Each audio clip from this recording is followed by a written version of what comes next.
Hello guys, pumunta kami sa museum ng Al-Thani kay Sheikh Faisal.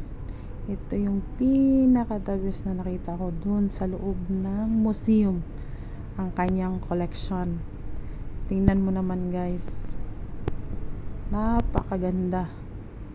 Mga classic cars, vintage cars, collection ni Sheikh Faisal Al-Thani. Kung gusto nyong makita to guys, pumunta na kayo.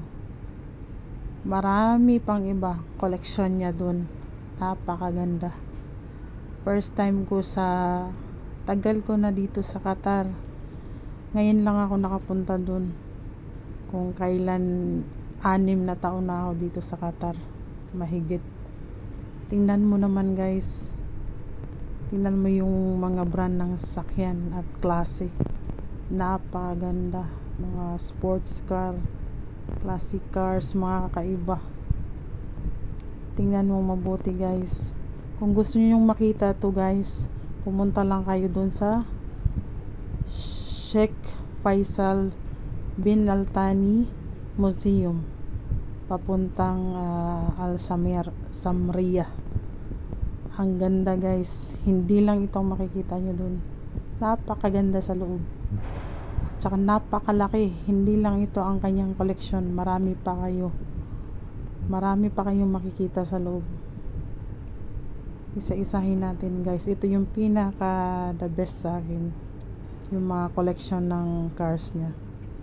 Meron pa siyang, eto sinakyan din niya to.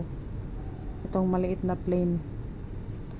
Meron pa siyang ganito, mga luma pero napakaganda. Ang ganda ng klase. May tangke pa siya Tingnan mo guys.